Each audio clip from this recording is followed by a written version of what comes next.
Hey Buzz, what did you feel contributed to the 15 first half turnovers, and then what did you think changed after the break, and what were you guys able to do to kind of flip the script with that? Credit to Coach.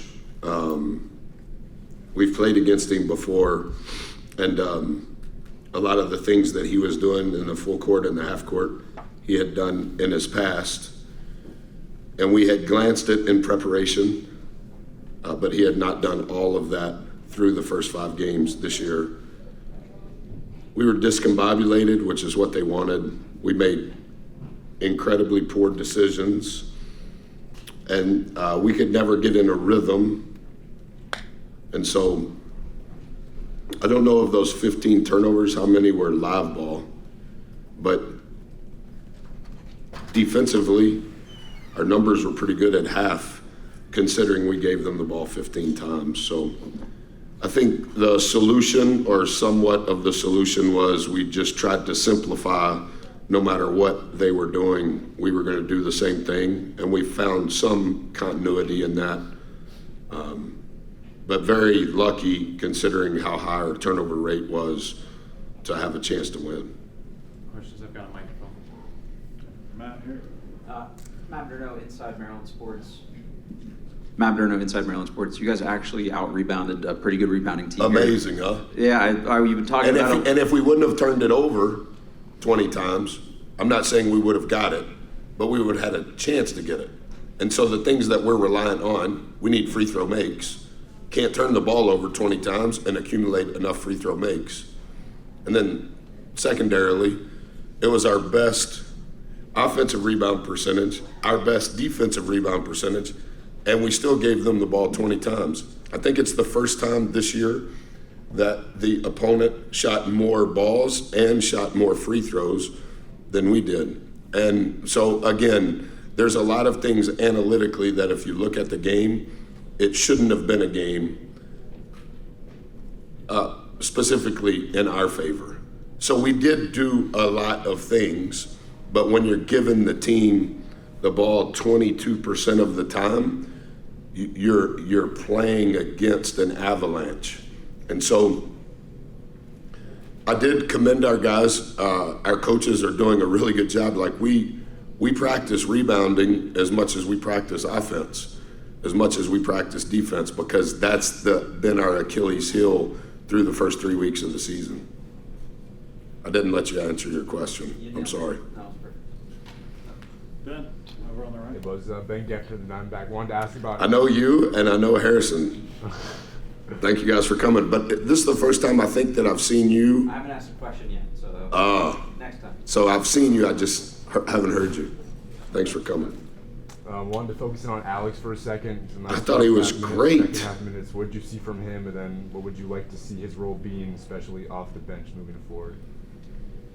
He has skill. He's tentative in regards to the physicality he has to play with. I do think through extra film and through extra reps, he wants to learn. And he's making some progress. And in the first half, he may have been the best player on the floor for us. I think he led our team in assists, or second. Let me see. Yeah, he was second on our team in assists, and he played 17 minutes, and he was 100% from the field, and he had the same number of rebounds a lot of other people played more. So he doesn't quite execute with the physicality we need from him defensively, but offensively, he's the best high-low passer we have, and he may be the best catch-shoot player we have. And so his length allows him to be in the mix, and if he'll keep making strides like he has, we need him to have a role on our team. And then you talked about last week on Friday how kind of you and the coaching staff would be at most of the night scouting for Gonzaga, and obviously with the quick turnaround. Take me through kind of an hour-by-hour process of, obviously still early, but what you expect to get done tonight as you prepare for tomorrow night. Sure. Thanks for asking. I don't know what time it is. The first thing I'll do is shower, And then I'll spend 20 minutes just studying this, not because it applies to tomorrow, but it does apply to tomorrow relative to the focus being on us.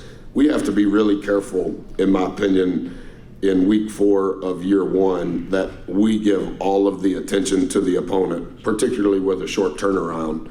We have to make sure that we're applying the lessons that we're gathering information on and making sure that we're succinctly explaining that to our guys where they understand.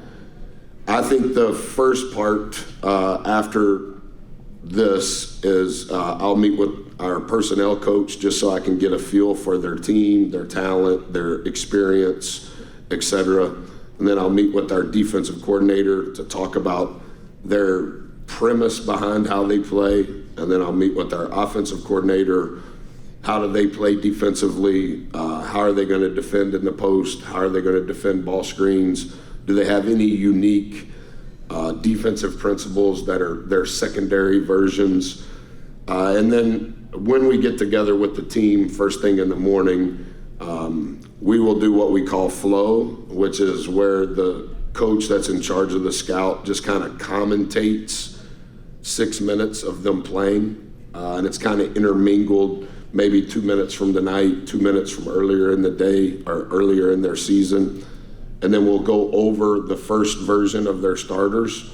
And then we'll come back in the afternoon when we have shoot around. I'm sure we'll be at the hotel, and we'll kind of walk through what we call their gold actions, which are their top 4 things. And then we'll walk through what we anticipate our gold actions will be. And the rest of the time, it's just a lot of the stuff that I put on this that I can be prepared for if adjustments are needed. Anything else, Coach? Thank you guys for coming, Harrison and Ben. And tell me your name one more time. Matt. Thank you. Thanks, everybody. Thanks, Coach.